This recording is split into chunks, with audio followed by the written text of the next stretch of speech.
Hello, Mike Butcher with TechCrunch Europe, and I'm here at Le Web, and I have here Rodrigo Sepúlveda. Did I say that right? You missed the Schulz part. Rodrigo Sepúlveda Schulz. It was great. I'm just no good at this stuff. Now, we wanted to talk to you just to get a little heads up about the French startup scene. And you're an angel, an investor, an entrepreneur as well. You travel a heck of a lot. You always have your huge camera, I notice. So tell us what's going on right now. What are your impressions? I think the French tech scene is vibrant. I'm impressed. I was stuck, quote unquote, in my own company for 5 years, and while I was doing my whole thing, VPod TV, Twitter happened, the iPhone happened, Facebook grew from like 10 to 500 million, and I didn't see the tech scene grow. Now I'm back as an investor, and I'm seeing great companies, great technology, great teams, great networking opportunities such as here at Le Web, and two other things. First, we now have second or third generation employees who've been in startups before, who are joining new startups, and they understand what it is to live in a startup, to work fast, work hard, and the user experience. We didn't have that before. Yeah. The second thing is, for the past maybe 2 years, successful French entrepreneurs are investing their own money into startups. Marc Simoncini from Meetic started Jaina Capital. Xavier Niel from Iliad started Kima Ventures. The Rosenblum brothers from Pixmania started .corp. And on and on and on. So we're having capital coming in from entrepreneurs and experienced employees, and that is making a very vibrant tech scene. There's a lot of activity and a lot more capital in place, and obviously the French government helped ignite the scene by doing more tax breaks for angels. But one thing that we do here now and again is that the opportunities for exits are limited. There aren't the Apples and the Facebooks and the Googles to do the acquiring so much in Europe. Is that different in France? What's the situation with that? No, it's the same thing. That's a challenge we have in Europe. There are no European exits. They're not willing to pay the money that other geographies, mainly the US, are paying. If you look at France, for instance, Prime Minister used to be a very big e-commerce site here in France.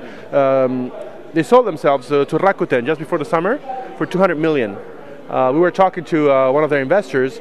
No French buyer would buy even half of that. The Americans were paying a bit more, but less than the Japanese bought it. So there are no exits here. We need to go and look for them outside. But is that a problem when you're bringing a global company? You can sell to the US, right? Yeah. It's not in the culture here to buy. That's a main challenge. Okay. There's another challenge as well, and that I'm seeing a lot, and I'm trying to fight against it. There's a lack of ambition. French entrepreneurs tend to build a product or service for their own market. 30 million users, and that's it. They think big if they hit it in France. Well, the American entrepreneur builds for 200, maybe 300. 60 million population or so in France, but yeah. Half of that are on real broadband. Real broadband users. Whereas an American entrepreneur would build for 200 million people. So his mindset is different. And then when he's done 200 million, expanding to the rest of the world seems natural to him. Here, it's hard to get to 30 million, and when you do, you've got to do the whole next shift to go into 200 million.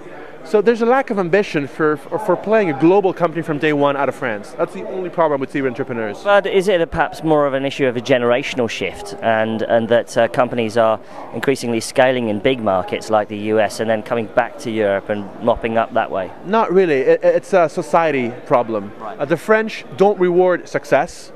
You're a big capitalist and a big greedy capitalist if you succeed. And if you fail, they told you so. Right, so it's not an entrepreneurial friendly environment, France. So it's kind of difficult to support entrepreneurs here. You've got to fight off with all of your friends, your partner, your wife, your family, etc. The interesting thing though is, I mean, obviously I'm based in London for TechCrunch, but we see now there's 400,000 French people in London, and there's quite a lot of French entrepreneurs now building companies out of the UK, even though maybe they might be quite French oriented and things like that. Well, there have been a lot of French people in London forever, because of the banking scene, of course. Yeah.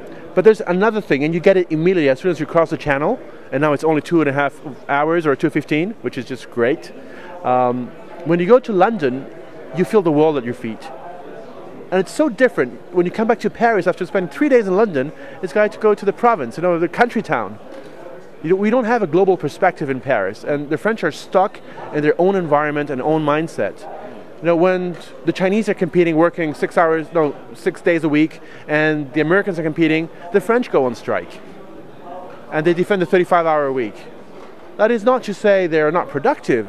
And studies show that the French are more productive than anyone else in the world. Yeah. But still, they're kind of living in their own little oyster. Okay. And that's wrong. Let's wrap up now, but just name me some really fab hot startups that you're interested in right now, or that you can reveal. Well, I joined the board of a great company in September called All My Apps. They're trying to build the #1 Windows app store. That's a great challenge. There are about 1.2 billion Windows users out there, and there's no app store. There's distribution out there, but there's no app store. And Steve Jobs announced the Mac store 2 months ago. It should be coming out, it seems, next week. And we're launching it today. So All My Apps, I'm looking into it. Right. Rodrigo, thank you very much for talking to TechCrunch. Thanks. My pleasure. Cheers. Cheers. Ciao.